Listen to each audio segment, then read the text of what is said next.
Okay, this is a lab skills video for traction. I'm just beginning my shift and I am looking over a physician's order for a patient.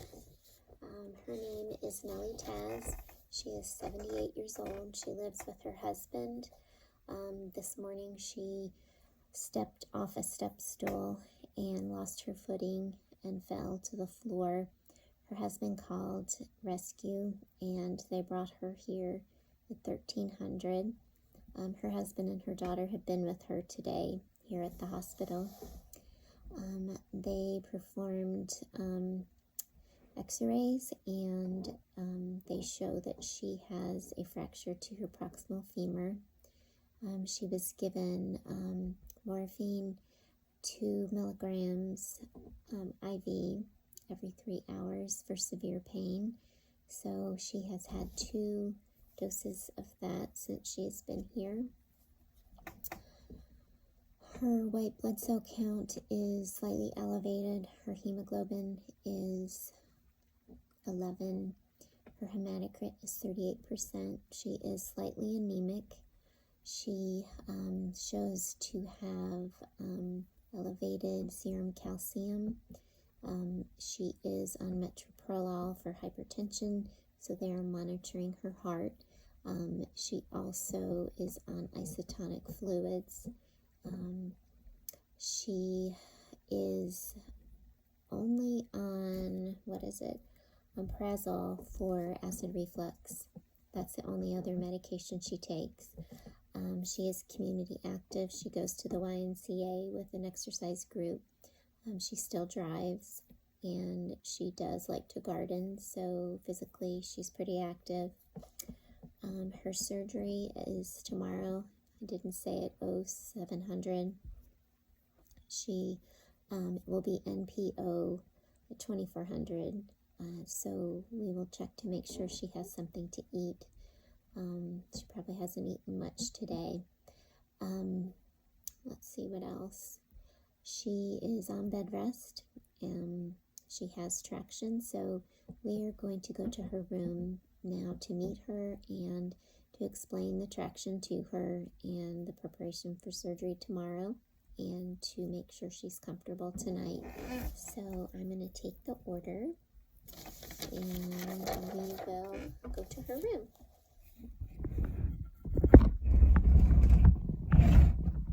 Sorry, that was probably kind of loud.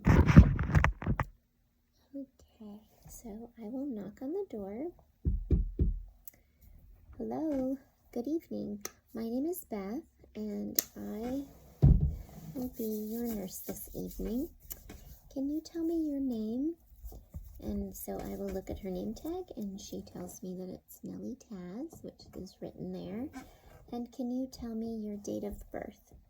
And she tells me her birth date is 06/02/1947. So that is correct. They match. Okay, so I'm sorry that you have had quite a day.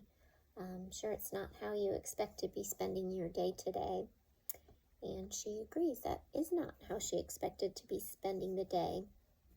So I just wanted to make sure you are comfortable, and we're going to get you settled for the night.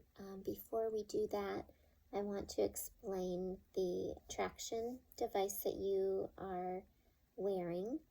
And her husband asks, excuse me, her husband asks if she has pins and what exactly is traction.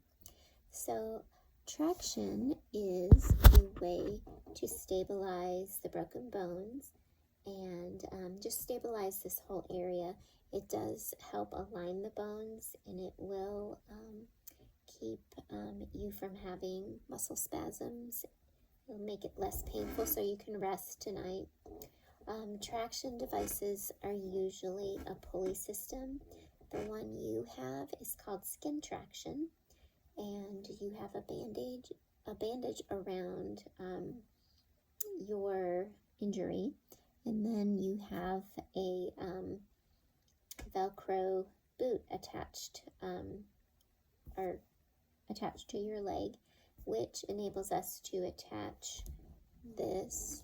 You can see that. enables us to attach to the pulley system that will be aligning your bone.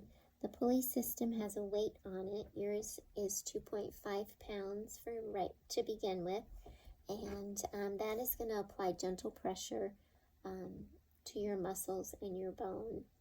And skin traction is usually temporary, like you are tonight waiting for surgery tomorrow. It's a less invasive way to secure your injury.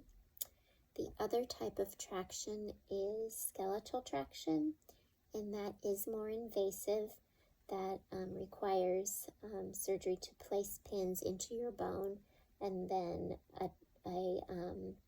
a frame is attached to those pins, and that enables the physician to order a higher amount of weight for the pulley traction device. Your bones can hold up to 15 pounds as opposed to 2 to 5 pounds with skin traction. It is obviously invasive, and you have to clean it well to avoid infection. And that type of traction also is a more definitive treatment for a fracture. That's not something that you would put on while you're waiting for your cast or your surgery. So those are the two types of traction. Do you have any other questions for me right now? And then she tells me that she is feeling spasms in the area of her injury.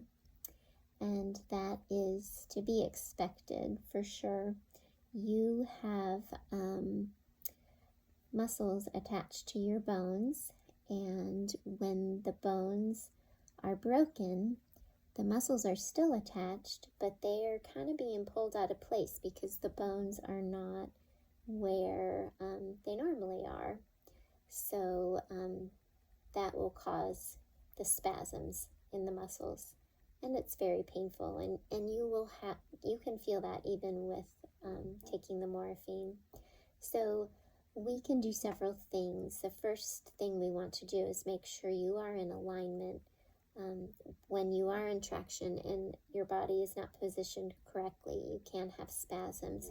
So first, what we'll look at is to make sure your hip and your knee and your foot and the traction device are all in a line, parallel line.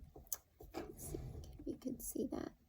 So we're going to adjust this a little bit so it's straight.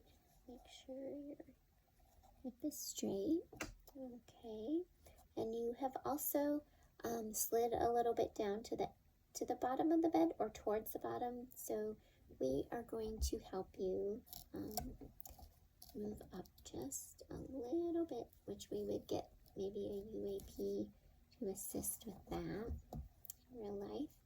And then the other thing we can do to keep you sliding from to the bottom is raise the bottom of the bed, and that will help with keeping you in place. When you slide to the bottom of the bed, the weight does not have the counter pressure of your body pulling against it, so it will cause the weight to not do its job.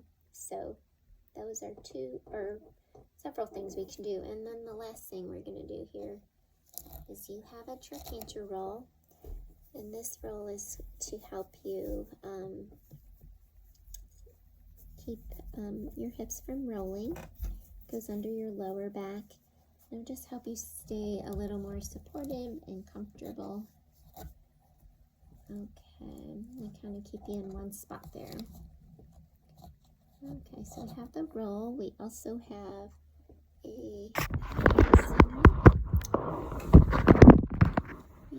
have something underneath the hip and then underneath the thigh too. I'm not sure if you can see that. There we go. Okay, so now while I am treating or assessing the patient, there are several things that we would want to look for. The most important in this situation would be circulation. She would be at risk for compartment syndrome, which is an increase in pressure, and that shows that she is not getting proper perfusion in her extremities due to the circulation not making it all the way down to past her injury. So we would do several things. The first thing I would do would be to look at her temperature, or actually to feel her temperature in her extremities. So first I want to feel, may I touch you? And she says yes. So first I want to feel her, the temperature of her unaffected leg, and that feels normal. And so then I'm going to gently, my hands are too big for this, for her little bed. I'm going to feel her injured leg that I can touch, her top of her foot, and maybe up here too, really softly. And it is a little bit warmer, but she doesn't have a high fever. We took her vitals, so a slightly elevated fever would be normal. She is not cold or clammy, which is a good thing. So that means she's getting proper circulation to her toes. And then we would take a look at the rope on the bed, and we want to see that the weight is hanging freely on the rope. It's not touching the floor on the bed or leaning against the bed. Its full weight is on the traction device. Also, we want to make sure there's no fraying on the rope, and we want to check the physician's order to ensure that it is the correct weight. We don't want too much or too little. The rope should be checked every 8 to 12 hours to make sure there's no frays, make sure it's safe and everything is going as prescribed. So let's see, what was it? DRA area. So we want to look to see where her fracture is, and we have seen that it is a proximal femur fracture, and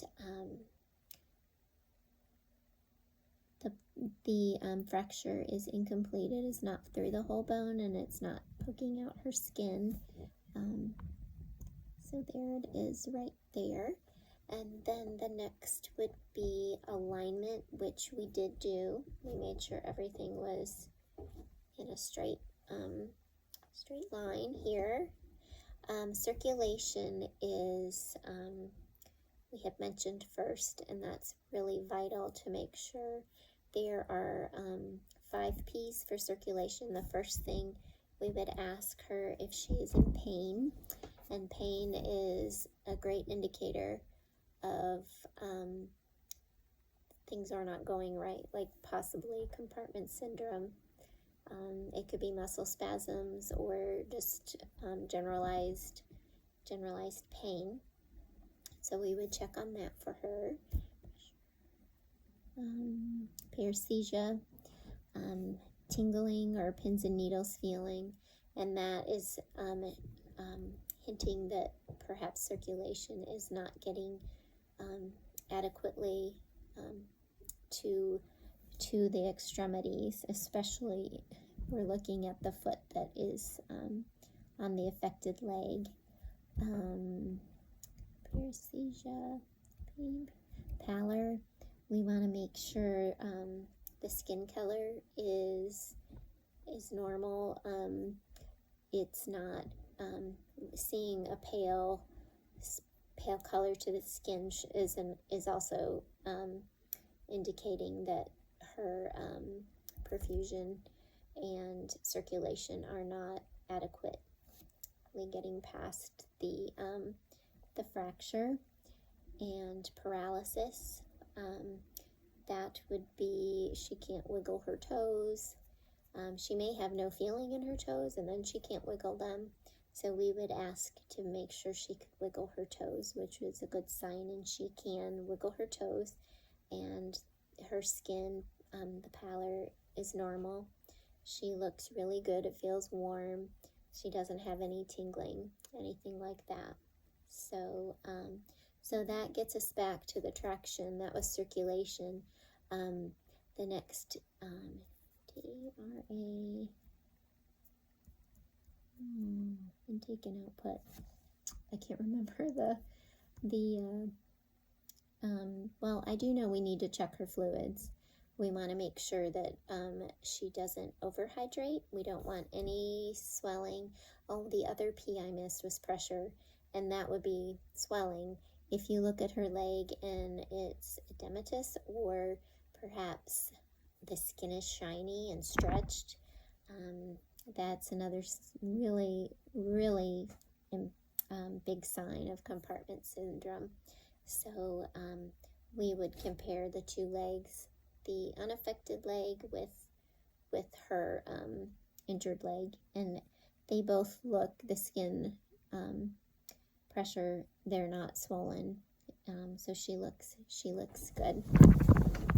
And let's see, we did the type and location, the fluids. What am I missing? So we want to make sure that she knows how to use this overhead trapeze. And Mrs. Taz, if you feel like you're sliding down in bed, then you can reach up to the trapeze with, if you want to try both hands or this hand, and then push with your good leg, and that will help you get your body pushed back up. And then the last thing we want to look for is no weights on the floor, which we have already done, and we see that it's free hanging. So all of this we want to monitor. We want to monitor her hourly for the first 24 hours, and then of course once she has surgery,